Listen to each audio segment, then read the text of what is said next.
നമ്മുടെ ബൈബിൾ സ്റ്റഡിയുടെ മൂന്നാമത്തെ ക്ലാസ്സിലേക്ക് നാം ഇപ്പോൾ ഇന്ന് വരികയാണ്. മർക്കോസിൻ്റെ സുവിശേഷം അതിൻ്റെ ആമുഖവും മറ്റും ഒന്നാമത്തെ ക്ലാസ്സിൽ നാം പഠിച്ചു. രണ്ടാമത്തെ ക്ലാസ്സിൽ മർക്കോസിൻ്റെ സുവിശേഷം 1-ാം അധ്യായത്തിൻ്റെ ആദ്യത്തെ ഭാഗങ്ങൾ 11-ാം വാക്യം വരെയാണ് ചിന്തിച്ചത്. ഈ ഒന്നാമത്തെ അധ്യായം കഴിയുന്നിടത്തോളം ഇന്ന് നമുക്ക് തീർക്കാമെന്ന് വിചാരിക്കുന്നു. ഈ അധ്യായത്തെക്കുറിച്ച് നോക്കിയാൽ മർക്കോസിൻ്റെ സുവിശേഷം 1-ാം അധ്യായം നാം എടുത്താൽ അതിനെ 9 ഖണ്ഡികകളായി, പാരഗ്രാഫുകളായി, പ്രത്യേക വിഷയങ്ങളായി തിരിച്ച് നമുക്ക് ചിന്തിക്കാൻ കഴിയും. നിങ്ങൾ പഠിക്കുന്ന വചനം കേൾക്കുന്നവർ സഹോദരങ്ങളൊക്കെയും ഇതിൻ്റെ അത്യാവശ്യം നോട്ടുകളൊക്കെ കുറിച്ചെടുക്കുന്നത് നല്ലതായിരിക്കും. ഈ 9 ഖണ്ഡികകൾ, 9 വിഷയങ്ങൾ എന്താണെന്ന് പറയാം. അതിൽ 1ഉം 2ഉമാണ് കഴിഞ്ഞ ദിവസം നാം പഠിച്ചത്. ഒന്നാമത്തേത്, യോഹന്നാൻ സ്നാപകൻ ദൈവദാസനായ യേശുവിൻ്റെ മുന്നോടിയായി വിളംബരം ചെയ്യുന്നവനായി വന്നു. 1-ാം അധ്യായം 1 മുതൽ 8 വരെ വാക്യങ്ങൾ അത് നാം പഠിച്ചു. രണ്ടാമതായിട്ട്, ദാസനായ യേശുവിൻ്റെ സ്നാനം 1-ാം അധ്യായം 9 മുതൽ 11 വരെയുള്ള വാക്യങ്ങളിൽ നാം പഠിച്ചു. ഇന്ന് അതേ തുടർന്നുള്ള 7 വിഷയങ്ങളാണ്. നാം 3 മുതൽ 9 വരെയുള്ള അധ്യായങ്ങളുടെ പേരുകൾ, അതിൻ്റെ വിഷയങ്ങൾ ഞാൻ പറയാം. ദൈവത്തിൻ്റെ ദാസനായ യേശുവിൻ്റെ പരീക്ഷകൾ, തനിക്ക് നേരിട്ട പരീക്ഷകളാണ് 12 മുതൽ 13 വരെയുള്ള വാക്യങ്ങളിൽ ഉള്ളത്. യേശുവിൻ്റെ പരീക്ഷകൾ, യേശുവിൻ്റെ പ്രവൃത്തികളുടെ ആരംഭം, അതാണ് അടുത്ത വിഷയം. 14ഉം 15ഉം വാക്യങ്ങളിൽ അത് കാണാൻ സാധിക്കും. 5-ാമത്തെ വിഷയം, 4 ശിഷ്യന്മാരെ യേശു വിളിക്കുന്നു. 16 മുതൽ 22 വരെയുള്ള വാക്യങ്ങൾ. 6-ാമത്തെ ഖണ്ഡിക അഥവാ വിഷയം, ഒരു ഭൂതഗ്രസ്തനെ യേശു സൗഖ്യമാക്കുന്നു. 23 മുതൽ 28 വരെയുള്ള വാക്യങ്ങൾ. 7-ാമത്തെ വിഷയം, പത്രോസിൻ്റെ അമ്മാവിയമ്മയെ യേശു സൗഖ്യമാക്കുന്നു. 29 മുതൽ 31 വരെ വാക്യങ്ങൾ. 8-ാമത്തെ വിഷയം, അനേകം പേർക്ക് യേശു സൗഖ്യം കൊടുക്കുന്നു. പലർ വന്ന് സൗഖ്യം പ്രാപിക്കുന്നു. 32 മുതൽ 39 വരെയുള്ള വാക്യങ്ങളാണ്. ഒടുവിലായി 9-ാമത്തെ വിഷയം, ഒരു കുഷ്ഠരോഗിയെ യേശു സൗഖ്യമാക്കുന്നു. 40 മുതൽ 45 വരെയുള്ള വാക്യങ്ങളാണ്. ഓക്കെ, നമുക്ക് ഈ വിഷയങ്ങളിലേക്ക് പോകാം.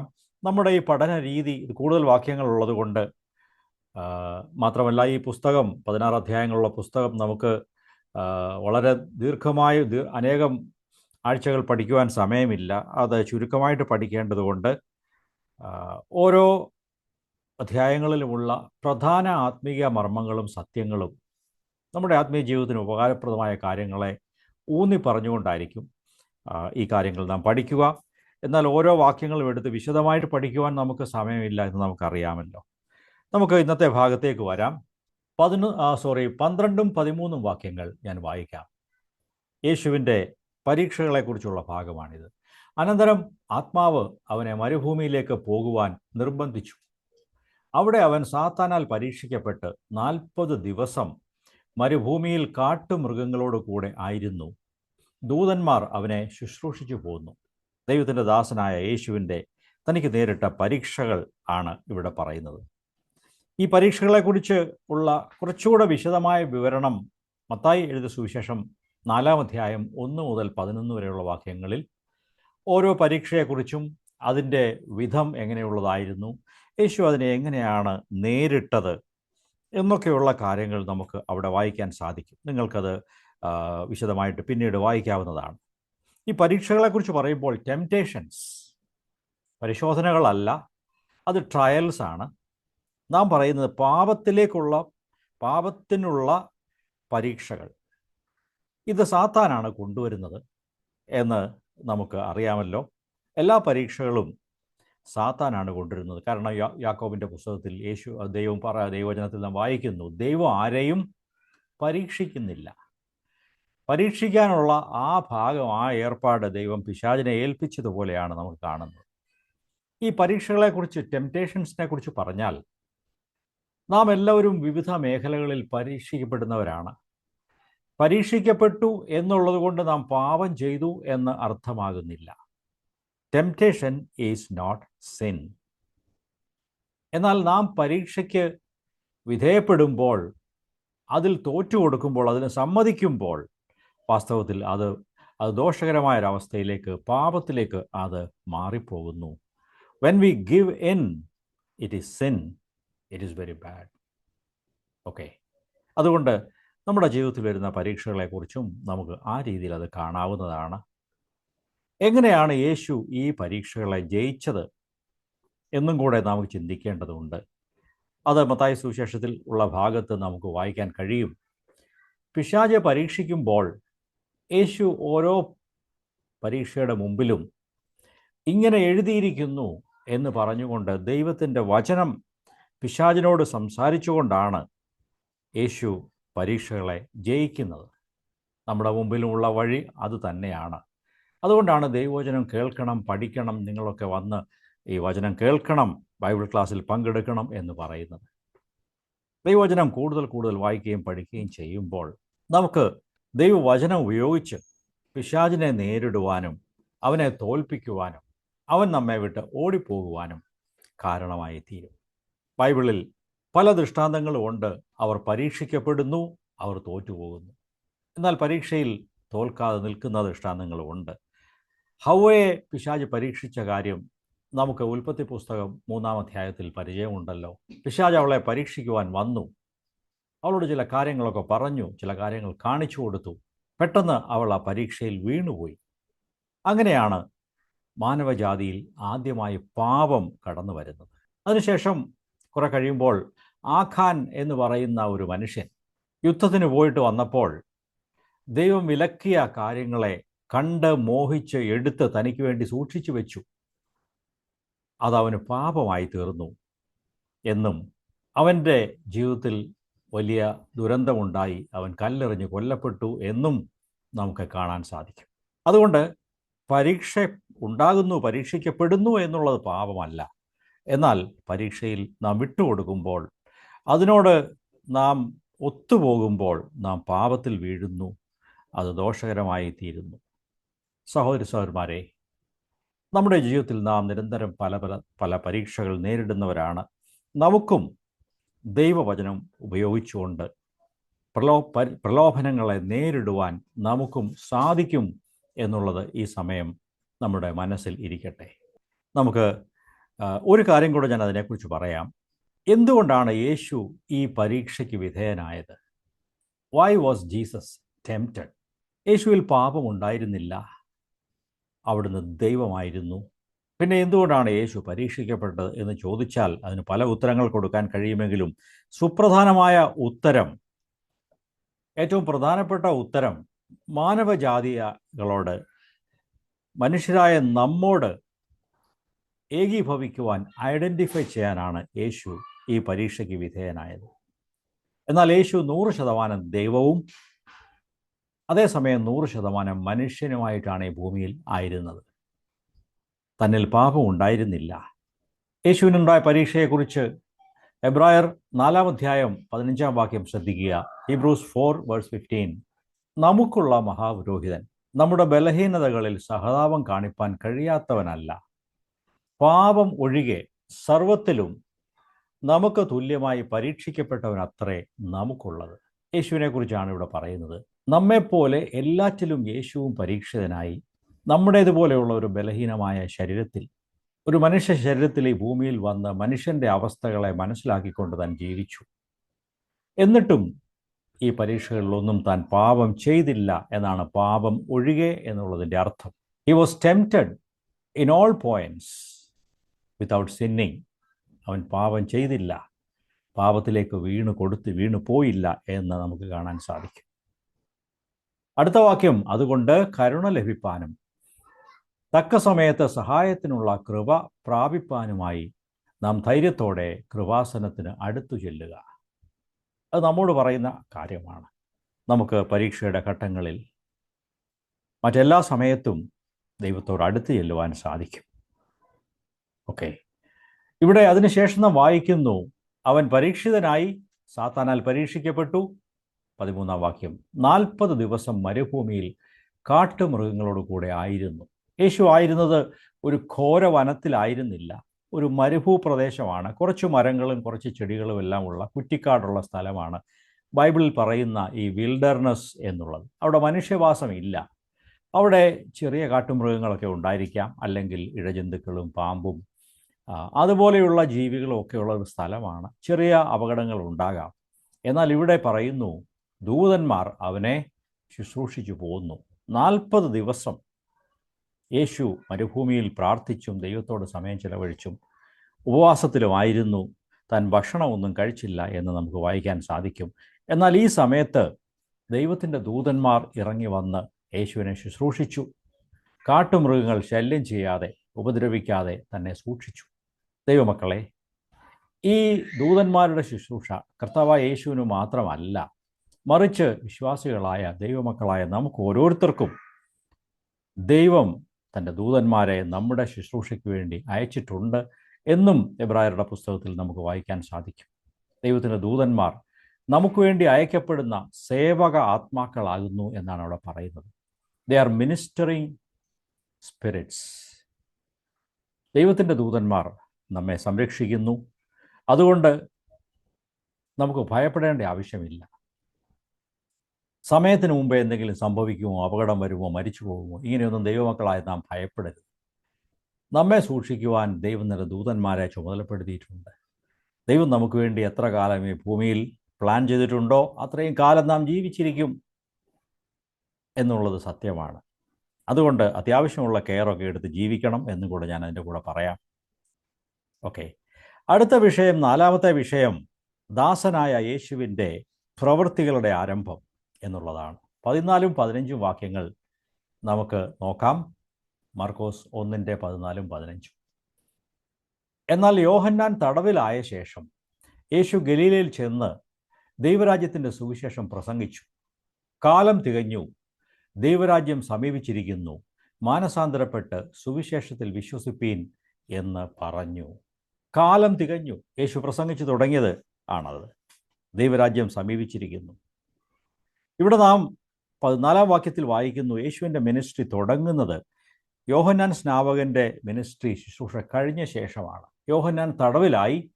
അതിനുശേഷം യേശു ഗലീലയിൽ ചെന്നു പ്രസംഗിച്ചു തുടങ്ങി. എന്താ പ്രസംഗിച്ചത്? കാലം തികഞ്ഞു. ഏത് കാലമാണ് തികഞ്ഞത്? അതും ചിന്തിക്കേണ്ടതാണ്. യഹൂദന്മാർ ഒരു മശിഹയ്ക്ക് വേണ്ടി കാത്തിരിക്കുകയായിരുന്നു. അവരങ്ങനെ കാത്തിരിക്കുകയാണ്. ദൈവം അയക്കുന്ന മശിഹ, വീണ്ടെടുപ്പുകാരനായ മശിഹ, ദൈവത്തിൻ്റെ അഭിഷിക്തൻ വരും എന്ന് യഹൂദന്മാർ കാത്തിരുന്നു. അവർ പഴയ നിയമ പ്രവചനങ്ങളൊക്കെ വായിച്ച് ഈ വീണ്ടെടുപ്പുകാരൻ്റെ വരവിനായിട്ട് അവർ കാത്തിരിക്കുകയായിരുന്നു.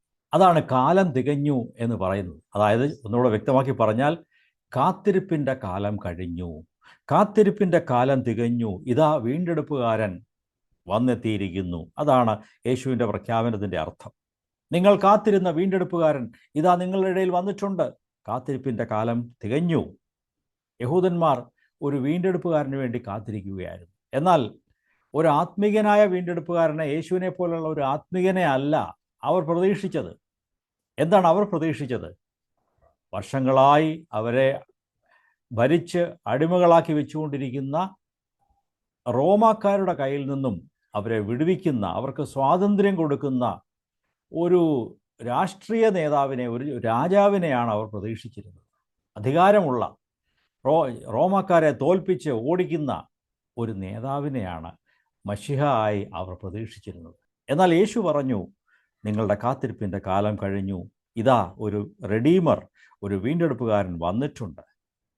എന്നാൽ ഈ വീണ്ടെടുപ്പുകാരൻ വന്നതുകൊണ്ട് നിങ്ങൾ മാനസാന്തരപ്പെടണം. നിങ്ങൾ ദീർഘകാലമായിട്ട് കാത്തിരുന്ന മശിഹ ഇതാ വന്നു കഴിഞ്ഞു. ഈ മശിഹ വന്നത് രാഷ്ട്രീയ വിടുതൽ നൽകാനല്ല, മറിച്ച് ആത്മീയമായ വിടുതൽ നൽകാനാണ്. യേശു വന്നത് ജനത്തിന് അവരുടെ പാപത്തിൻ്റെ ശക്തിയെ തകർത്ത് അവരെ വിടുവിച്ച് ദൈവരാജ്യത്തിലേക്ക് അവരെ നയിക്കാൻ വേണ്ടിയാണ് യേശു വന്നത് എന്നാണ് തൻ്റെ പ്രഘോഷണത്തിൽ ഇവിടെ കാണുന്നത്. മാനസാന്തരപ്പെട്ട് സുവിശേഷത്തിൽ വിശ്വസിപ്പീൻ, എന്നാൽ നിങ്ങൾക്ക് ദൈവരാജ്യം അവകാശമാക്കാൻ കഴിയും, അനുഭവിക്കുവാൻ കഴിയും. ഇതാണ് യേശു അവരോട് പറഞ്ഞത്. അവിടെ യേശുവിൻ്റെ പ്രസംഗം കേൾക്കുന്ന സാധാരണക്കാരായ ആളുകളെക്കുറിച്ച് പറഞ്ഞാൽ, അവർ വളരെ ദാരിദ്ര്യത്തിലുള്ളവരും അവരിൽ മിക്കപേരും ഒപ്രസ്ഡായി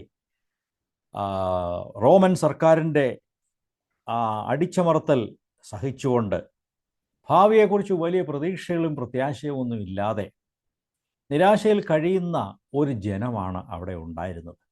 അവരിൽ തന്നെ യഹൂദന്മാർ തങ്ങളുടെ ഇടയിൽ കഴിവില്ലാത്തവരെ ദുരുപയോഗം ചെയ്യുകയും അവരെ വഞ്ചിക്കുകയും പിടിച്ചു പറിക്കുകയും ഒക്കെ ചെയ്യുന്ന ആളുകൾ, അങ്ങനെയുള്ള നേതാക്കന്മാരും അവരുടെ ഇടയിൽ ഉണ്ടായിരുന്നു.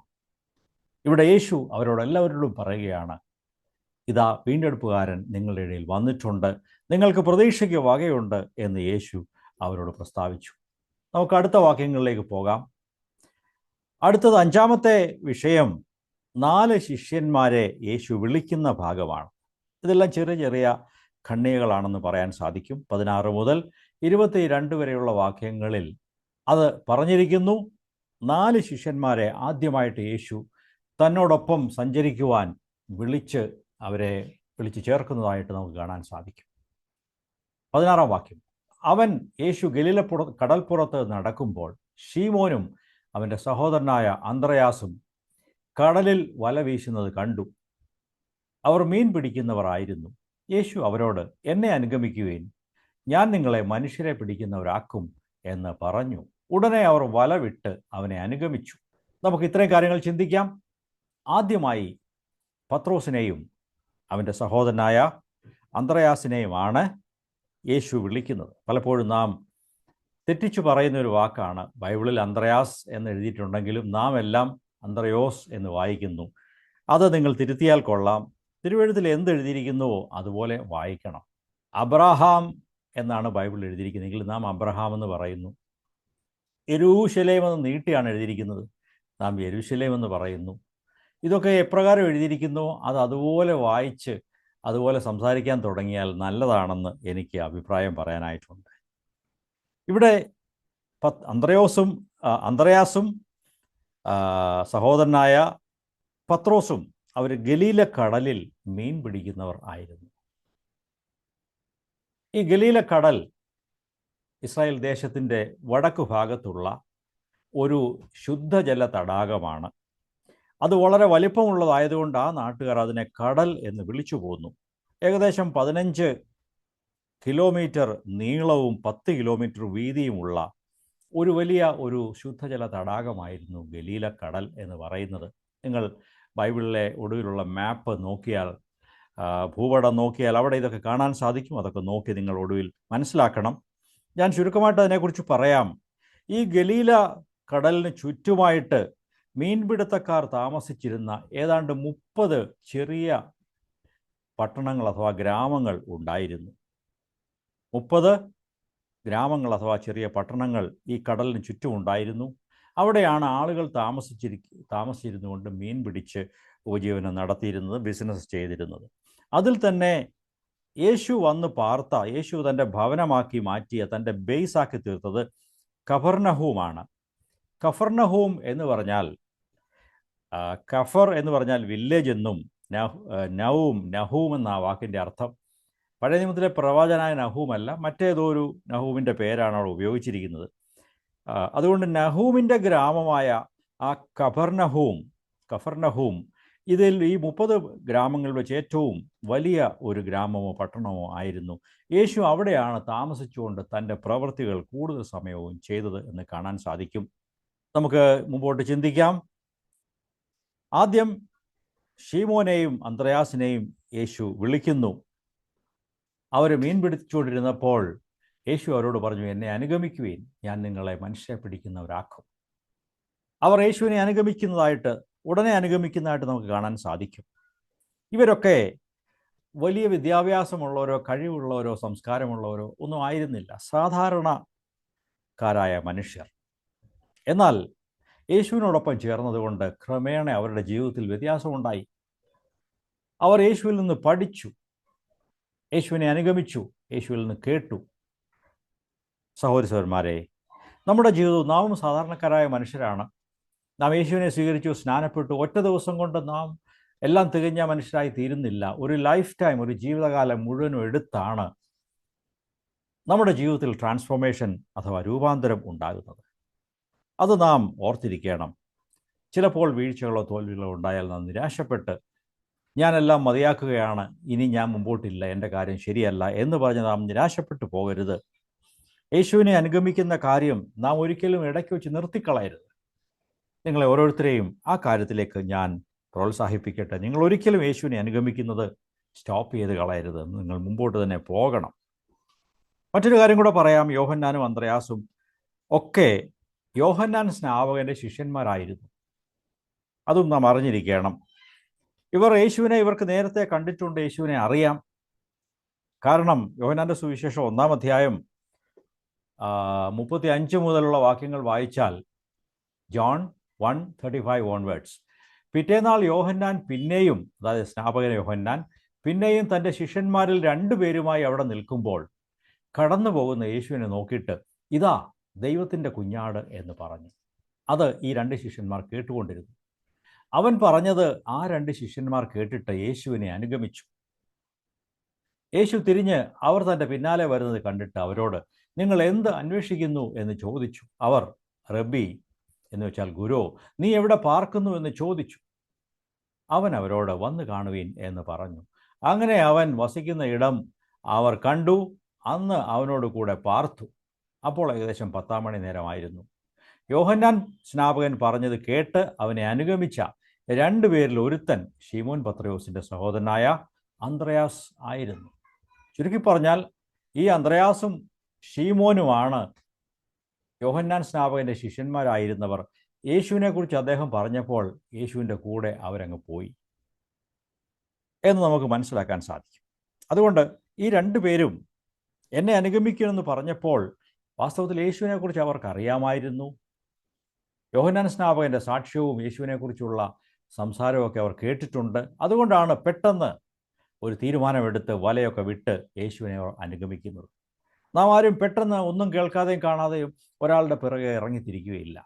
എന്നാൽ യേശുവിനെക്കുറിച്ച് അവർക്ക് ധാരണയുണ്ടായിരുന്നു, അറിയാമായിരുന്നു. അതുകൊണ്ട് അവർ യേശുവിനെ അനുഗമിച്ചു. നമുക്ക് വേഗം മുമ്പോട്ട് പോകാം. എന്താണ് യേശു അവർക്ക് പ്രോമിസ് ചെയ്തത്, വാഗ്ദത്തം ചെയ്തത്? 17-ാം വാക്യം. 17-ാം വാക്യത്തിൽ പറയുന്നത്, യേശു അവരോട്, എന്നെ അനുഗമിക്കുവീൻ, ഞാൻ നിങ്ങളെ മനുഷ്യരെ പിടിക്കുന്നവരാക്കും. നോക്കുക, ഇത് ഈ മീൻപിടുത്തക്കാരായ ആ ദേശത്തുള്ള ആളുകൾക്ക് മനസ്സിലാകുന്ന ഒരു ഭാഷയാണ്. യേശു എപ്പോഴും കടിച്ചാൽ പൊട്ടാത്ത വലിയ ശൈലികളൊന്നും ഉപയോഗിച്ചല്ല സംസാരിച്ചത്.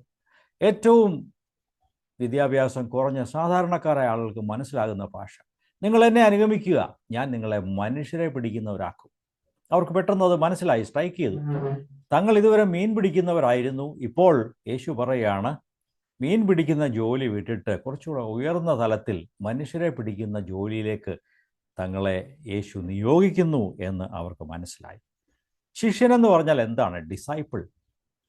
ഡിസൈപ്പിൾ അഥവാ ശിഷ്യൻ എന്ന് പറഞ്ഞാൽ ഒരു ഗുരുവിൽ നിന്ന് കേൾക്കുന്നവരും പഠിക്കുന്നവരും അതോടൊപ്പം ഗുരുവിനെ അനുഗമിക്കുന്നവരുമാണ്. ലേണർ ആൻഡ് ഫോളോവർ, അതാണ് ഒരു ശിഷ്യൻ എന്നുള്ള വാക്കിൻ്റെ അർത്ഥം. ഇവിടെ 18-ാം വാക്യത്തിൽ നോക്കിയാൽ അവരുടെ പെട്ടെന്നുള്ള ഒരു പ്രതികരണം നമുക്ക് കാണാം. ഉടനെ, ഇമ്മീഡിയറ്റ്ലി അവർ വലവിട്ട് യേശുവിനെ അനുഗമിച്ചു.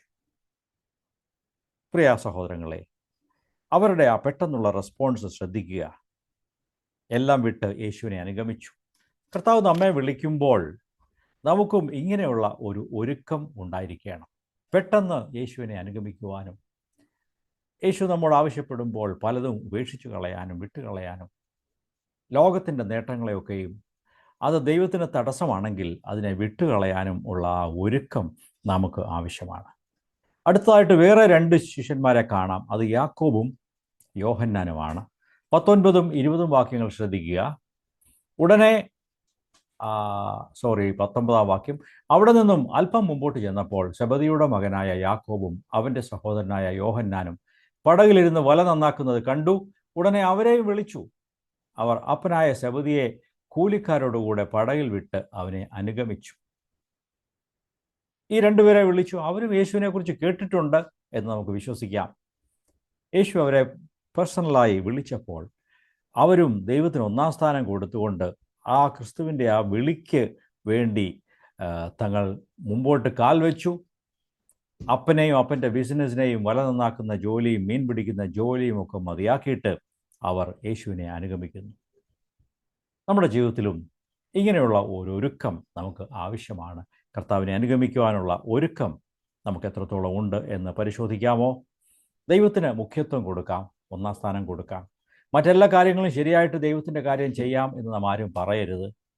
എൻ്റെ ജീവിതത്തിൽ മേൽക്കൈ, അപ്പർ ഹാൻഡ്, ആദ്യത്തെ പ്രിഫറൻസും പ്രയോറിറ്റിയും ദൈവരാജ്യത്തിനാണ്. അത് കഴിഞ്ഞാണ് മറ്റുള്ള കാര്യങ്ങൾ എന്ന് നാം തീരുമാനിക്കേണ്ടത് ആവശ്യമാണ്. 21ഉം 22ഉം വാക്യങ്ങൾ നോക്കുക. അവർ കഫർന്നഹൂമിലേക്ക് പോയി. ഞാൻ പറഞ്ഞല്ലോ, യേശുവിൻ്റെ ബേസ് ആയിരിക്കുന്ന സ്ഥലം, യേശുവിൻ്റെ ഒരുപക്ഷെ വാടകയ്ക്ക് എടുത്ത ഒരു വീടോ വല്ലതും അവിടെ ഉണ്ടായിരിക്കാം. അവിടെയാണ് യേശു താമസിച്ച് പ്രവർത്തിച്ചത്. That was the centre of his work in Galilee. അവിടെ ശബത്തിൽ പള്ളിയിൽ അഥവാ സുനഗോഗിൽ ചെന്ന് ഉപദേശിച്ചു. 22-ാം വാക്യം, അവൻ്റെ ഉപദേശത്തിങ്കൽ ജനം വിസ്മയിച്ചു. അവർ വിസ്മയിച്ചു. അവൻ ശാസ്ത്രിമാരെ പോലെ അല്ല, അധികാരമുള്ളവനായിട്ടത്രേ അവരെ ഉപദേശിച്ചത്. ജനം വിസ്മയിച്ചു. ഈ നാട്ടുകാരൻ, ഈ നസറേത്തുകാരൻ, ഒരു ആശാരിയുടെ മകൻ, ഈ സാധാരണക്കാരൻ, അവൻ എങ്ങനെ ഇത്രയും പഠിപ്പും അധികാരവും ഉണ്ടായി എന്ന് അവർ അത്ഭുതപ്പെട്ടു. ഞാനൊരു കാര്യം കൂടെ പറയട്ടെ. ഈ കഫർന്നഹൂം എന്ന് പറയുന്നത് ഗലീല തടാകത്തിൻ്റെ വടക്കേ അറ്റത്തുള്ള എഡ്ജിലുള്ള ഒരു സ്ഥലമാണ്. അത് നമ്മൾ മാപ്പിൽ നോക്കിയാൽ അത് കാണാൻ കഴിയും.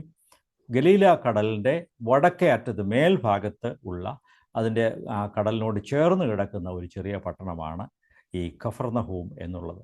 പുതിയ നിയമത്തിൽ സുവിശേഷങ്ങളിൽ 22 തവണയെങ്കിലും ഈ സ്ഥലത്തിൻ്റെ പേര് ആവർത്തിച്ചിട്ടുണ്ട് എന്നും ഞാൻ വായിച്ചിട്ടുണ്ട്. യേശുവിൻ്റെ അതോറിറ്റിയെക്കുറിച്ച് നമുക്ക് ഒരു വാക്യം നോക്കാം. അന്ന് അവിടെ ജീവിച്ചിരുന്ന പരീശന്മാരും ശാസ്ത്രിമാരും അവരൊക്കെയും അധികാരമില്ലാതെയാണ് സംസാരിച്ചത്. അവർ അവരുടെ ബൈബിളൊക്കെ എടുത്തു വെച്ച് അതിൽ നിന്നൊക്കെ പല കാര്യങ്ങളും പറഞ്ഞു. പക്ഷേ അതോറിറ്റി ഉണ്ടായിരുന്നില്ല. എന്നാൽ യേശുവിന് അധികാരമുണ്ടായിരുന്നു. മത്തായി എഴുതിയ സുവിശേഷം 7-ാം അധ്യായം 28ഉം 29ഉം വാക്യങ്ങൾ നോക്കാം. മാത്യു 7:28-29. ഈ വചനങ്ങളെ യേശു പറഞ്ഞു തീർന്നപ്പോൾ പുരുഷാരം അവൻ്റെ ഉപദേശത്തിൽ വിസ്മയിച്ചു. ഈ വചനങ്ങളെന്ന് പറയുന്നത് മത്തായി 5, 6, 7 അധ്യായങ്ങളിലുള്ള ആ ഉന്നതമായ പഠിപ്പിക്കലുകളെക്കുറിച്ചാണ് ഈ വചനങ്ങളെന്ന് പറയുന്നത്. പുരുഷാരം വിസ്മയിച്ചു. അവരുടെ ശാസ്ത്രിമാരെ പോലെ അല്ല, അധികാരമുള്ളവനായിട്ടത്രേ അവൻ അവരോട് ഉപദേശിച്ചത്. അവരുടെ ശാസ്ത്രിമാരെ പ്രസംഗിക്കുമ്പോൾ, അവരുടെ ടീച്ചേഴ്സൊക്കെ പ്രസംഗിക്കുമ്പോൾ വിഖ്യാതരായ പ്രസിദ്ധിയുള്ള റബ്ബിമാരുടെ കൊട്ടേഷൻസൊക്കെ എടുത്ത് ഇന്ന ആൾ ഇന്നടത്ത് പറഞ്ഞിട്ടുണ്ട് എന്നൊക്കെ പറഞ്ഞ് ഇവരുടെ പ്രസംഗത്തിന് കുറച്ചുകൂടെ ഒരു അധികാരം കിട്ടുവാൻ, ശക്തി കിട്ടുവാൻ വേണ്ടി അവർ പലരെയും കോട്ട് ചെയ്തിരുന്നു. പലരുടെയും വചനങ്ങളെ ഉദ്ധരിച്ചുകൊണ്ട് അവർ സംസാരിച്ചിരുന്നു. എന്നാൽ യേശുവിന് അതിൻ്റെയൊന്നും ആവശ്യം ഉണ്ടായിരുന്നില്ല. യേശുവിന് തന്നിൽ തന്നെ അധികാരമുണ്ടായിരുന്നു. കാരണം താൻ ദൈവമാണ്, ദൈവപുത്രനാണ്. മാത്രമല്ല തൻ്റെ ജീവിതവും, പവിത്രമായ ജീവിതവും താഴ്മയും, നസറേത്തിലും ഗലീലയിലുമൊക്കെ താൻ ജീവിച്ച് മാതൃക കാണിച്ച ആ ജീവിതമൊക്കെ തനിക്ക് അധികാരം കൊടുത്തു. താൻ പണത്തിന് വേണ്ടി ഒന്നും ചെയ്തില്ല. ആളുകളുടെ മേൽ അധികാരം സ്ഥാപിക്കുവാൻ ആഗ്രഹിച്ചില്ല. ദൈവം നൽകിയ ദൈവികമായ ഒരു അധികാരവും ഒരു കൃപയുമൊക്കെ തൻ്റെ ജീവിതത്തിലുണ്ടായിരുന്നു. കർത്താവിന് സ്തോത്രം. കർത്താവ് ഇന്ന് നമ്മയും അതിനുവേണ്ടിയാണ് ആഹ്വാനം ചെയ്യുന്നത്. അധികാരമുള്ളവരായി സംസാരിക്കുക. നമ്മുടെ ജീവിതം കൊണ്ടും പ്രസംഗം കൊണ്ടും ഒക്കെ അധികാരത്തോടെ അത് ചെയ്യുവാൻ നമുക്ക് ഇടയാകട്ടെ. നമ്മെ തന്നെ അതിനുവേണ്ടി ഒരിക്കൽ കൂടെ ഏൽപ്പിച്ചു കൊടുക്കാം. അടുത്ത വാക്യങ്ങളിലേക്ക് നമുക്ക് പോകാം.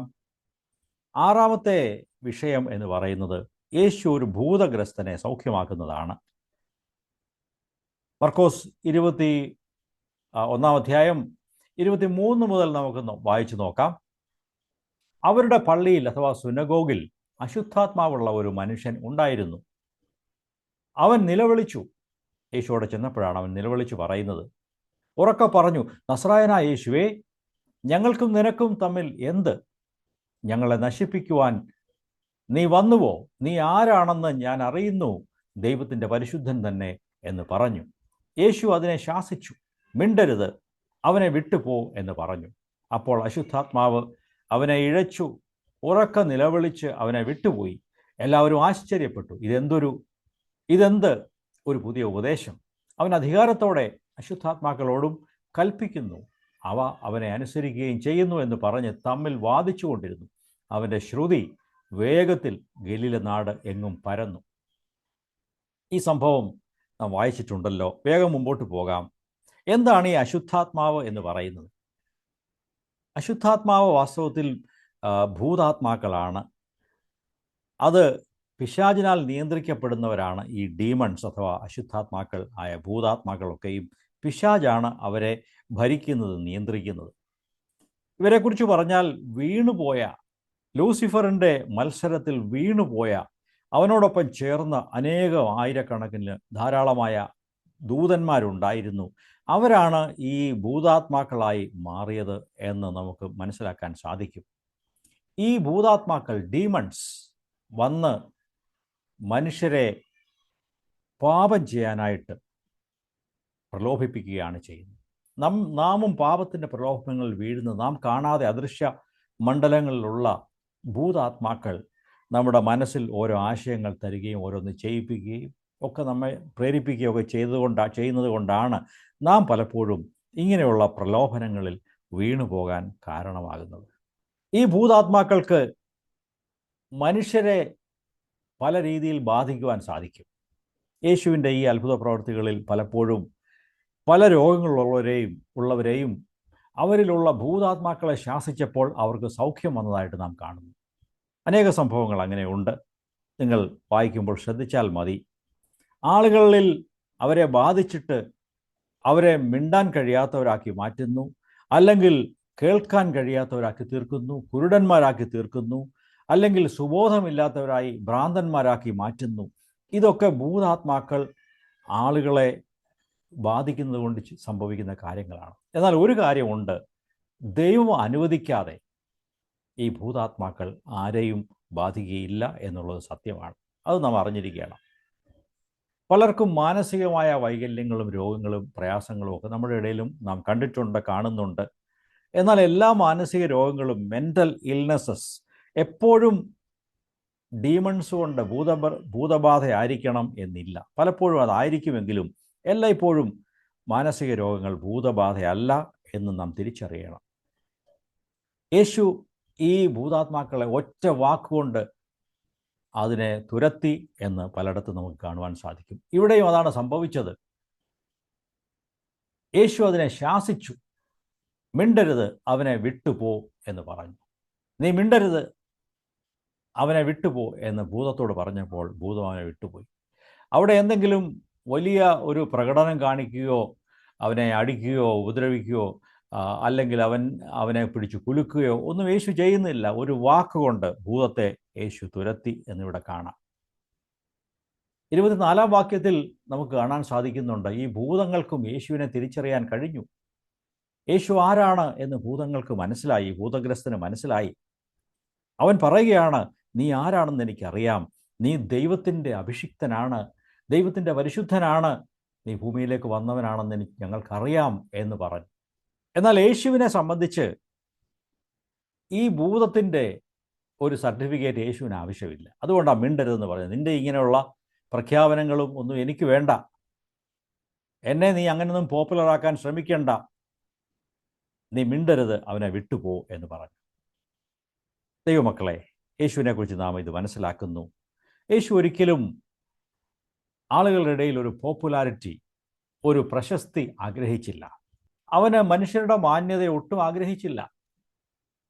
ഒരു വചനം നമുക്ക് നോക്കാം. യോഹന്നാൻ്റെ സുവിശേഷം 5-ാം അധ്യായം 41-ാം വാക്യം. ജോൺ 5:41. യേശു പറയുന്നത്, ഞാൻ മനുഷ്യരോട് ബഹുമാനം വാങ്ങുന്നില്ല. I receive no honour from men. മനുഷ്യരുടെ മാന്യതയും അംഗീകാരവും എനിക്ക് വേണ്ട എന്ന് യേശു പ്രഖ്യാപിച്ചു. പിന്നെ ഭൂതത്തിൻ്റെ മാന്യത ആവശ്യമുണ്ടോ, അവൻ്റെ പ്രഖ്യാപനം ആവശ്യമുണ്ടോ? യേശുവിന് അതിൽ താല്പര്യമില്ലായിരുന്നു. നമ്മുടെ ജീവിതം എങ്ങനെയാണ്? നാം മനുഷ്യരെ ഇമ്പ്രസ് ചെയ്യിപ്പിക്കുന്നവരാണോ? മനുഷ്യരുടെ മാന്യതയും പോപ്പുലാരിറ്റിയും നമ്മുടെ മനസ്സിൽ താല്പര്യമായിട്ടുണ്ടോ? എങ്കിൽ നമ്മുടെ കാഴ്ചപ്പാടുകളെ മാറ്റണം. യേശുവിൻ്റെ മനസ്സ്, കർത്താവേ, ദൈവമേ, എനിക്ക് നൽകണമേ. പ്രശസ്തിയും പോപ്പുലാരിറ്റിയും മനുഷ്യരുടെ മാന്യതയും അന്വേഷിക്കാതെ ദൈവമുമ്പാകെ ദൈവത്തിൻ്റെ മഹത്വം മാത്രം അന്വേഷിച്ചുകൊണ്ട് ജീവിപ്പാൻ എന്നെ സഹായിക്കണമേ എന്ന് നമുക്ക് പ്രാർത്ഥിക്കാം. ഇങ്ങനെയുള്ളൊരു ആത്മീയ സത്യം ഇതിൻ്റെ പുറകിൽ നമുക്ക് കാണാൻ സാധിക്കും. നമുക്ക് വേഗം മുമ്പോട്ട് പോകാം, നമ്മുടെ സമയം തീരുകയാണല്ലോ. 27-ാം വാക്യത്തിൽ ആളുകൾ യേശുവിൻ്റെ ഈ അത്ഭുത പ്രവൃത്തി കണ്ട് അമ്പരന്നു ആശ്ചര്യപ്പെട്ടു എന്ന് കാണാൻ സാധിക്കും. ഏഴാമത്തെ വിഷയം പത്രോസിൻ്റെ അമ്മാവിയമ്മയെ യേശു സൗഖ്യമാക്കുന്നതാണ്. അത് 29, 30, 31 വാക്യങ്ങളിലാണുള്ളത്. യേശു പള്ളിയിൽ നിറങ്ങി യാക്കോബും യോഹന്നാനുമായി ശീമോൻ്റെയും അന്ത്രയാസിൻ്റെയും വീട്ടിൽ വന്നു. അവിടെ ശീമോൻ്റെ അമ്മാവിയമ്മ പനി പിടിച്ച് കിടന്നിരുന്നു. അവർ അവളെക്കുറിച്ച് അവനോട് പറഞ്ഞു. യേശു അടുത്ത് ചെന്നു അവളെ കൈക്ക് പിടിച്ച് എഴുന്നേൽപ്പിച്ചു. പനി വിട്ടുമാറി അവൾ അവരെ ശുശ്രൂഷിച്ചു. മറ്റ് സുവിശേഷങ്ങളിലും ഈ അത്ഭുത പ്രവൃത്തി വിശദമാക്കിയിട്ടുണ്ട്. എന്നാൽ മറ്റ് സുവിശേഷങ്ങളിൽ ഇത് കുറച്ചുകൂടെ വ്യത്യാസമായിട്ടാണ്. ഇവിടെ യേശു ചെന്ന് അവളെ കൈക്ക് പിടിച്ച് എഴുന്നേൽപ്പിച്ചു.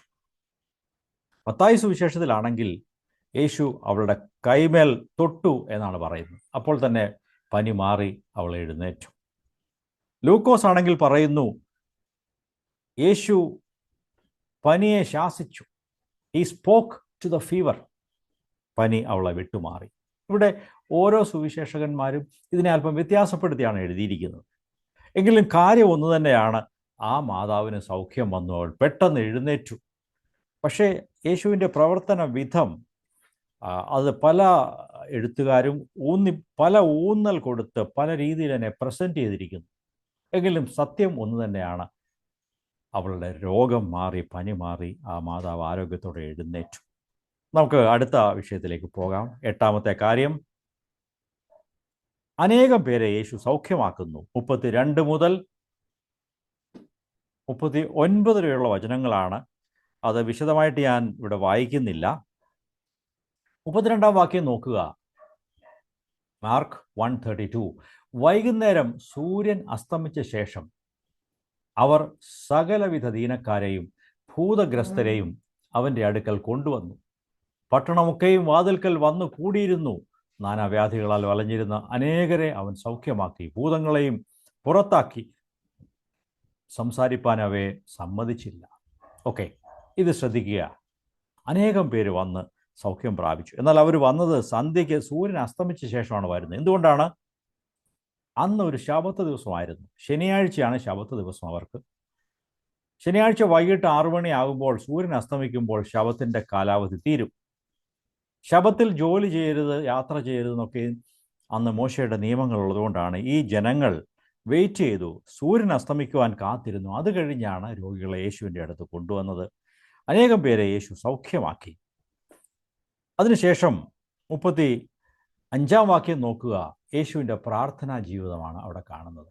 അതികാലത്ത് ഇരുട്ടോടെ അവൻ എഴുന്നേറ്റു പുറപ്പെട്ട് ഒരു നിർജ്ജന സ്ഥലത്ത് ചെന്ന് പ്രാർത്ഥിച്ചു. യേശുവിൻ്റെ പ്രാർത്ഥനാ ജീവിതം അവിടെ നമുക്ക് കാണാൻ സാധിക്കും. അത് നമുക്കൊരു മാതൃകയാണ്. പ്രാർത്ഥനയ്ക്കും ദൈവത്തോട് സംസാരിക്കുവാനായിട്ടും നാം സമയം കണ്ടെത്തണം. അതോടൊപ്പം തന്നെ ദൈവവചനം വായിക്കുവാനും ധ്യാനിക്കുവാനും അതിലെ സത്യങ്ങൾ ഏറ്റെടുത്ത് നമ്മെ തിരുത്തുവാനും അതിനും നാം സമയം കണ്ടെത്തണം. ലൂക്കോസ് 3:21 നോക്കുക.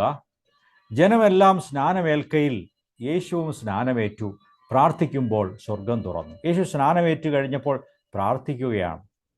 പിതാവുമായിട്ട് ഹൃദയം പകരുകയാണ് ചെയ്യുന്നത്.